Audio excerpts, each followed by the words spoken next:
I would like to welcome back all of the Shnayim Yomi listeners, and thank you for joining. Okay, Rabbi, so we made it to the end. Actually, not by the end yet, but we're going to try to get to the end now with Hashem's help. So we're holding Shvi'i, Baruch Hashem, and you made it. So keep up the good work. All right, so what did we leave off with?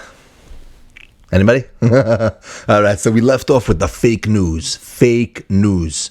Spreading stories about Yosef HaTzadik and how because of him, this issue happened and therefore he has to be thrown into prison. All that stuff that we know is fake, that wasn't true. But Al Kopanim, this is what HaKadosh Baruch Hu wanted. This was the plan. And therefore, that is what happened. Now, we also know that Hashem controls every single thing in this world, including the story on page 6 on the bottom, and the headlines, and the backstory, and the cover story. Hashem controls everything. You got what I'm trying to say? In other words, every newspaper and every headline is controlled by Hashem Yisbarach. And therefore, HaKadosh Baruch Hu decided that right now, it's time for the Olam to forget Yosef. It's time for everybody to forget what happened. And therefore, we're going to change what's going on in the news so people would forget. And guess what? The biggest scandal in Egypt is about to take place. It's a great thing to think about.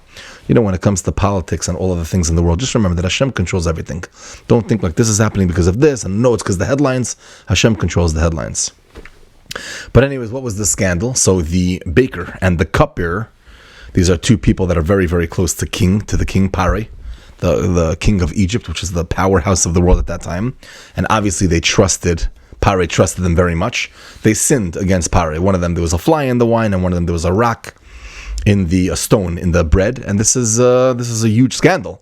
I can't believe it. The two trusted people of Pare, they tried to kill him or something. Wasn't really killing him, but whatever it was, this was a big news.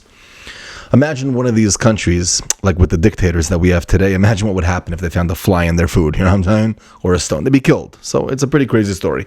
But anyways, what happens? They both get locked up in the same prison as Yosef HaTzadik, and Yosef was put in charge of them.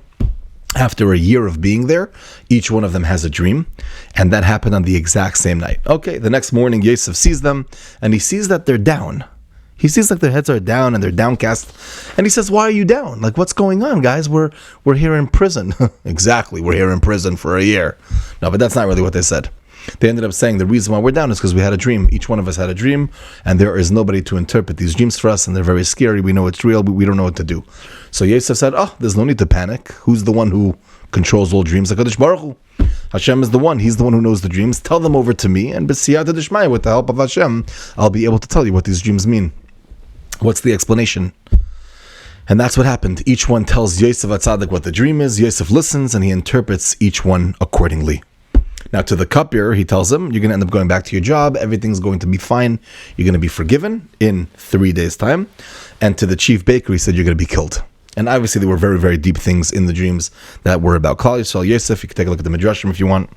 And this is all going to happen in 3 days. That is what Yosef HaTzadik tells them. And 3 days later, it is Pare's birthday. And that is exactly what happened. Exactly what Yosef said is what happened. And the parsha ends with Yosef HaTzadik asking the cupbearer to remember him. Try to remember me. Remember me when you go to Pare. Maybe you can mention my name and try to get me out of prison. I'm sitting here for a crime I never committed. Now, there's a lot to talk about here. Tomorrow, we're going to discuss a few different ideas in the parsha, but this is the parsha, and I hope that it was clear. I hope that Ilam was able to gain from it, and b'siyata d'shmaya, all of us getting close to HaKadosh Baruch Hu. Rabbi, say thank you so much for joining, and have a wonderful day.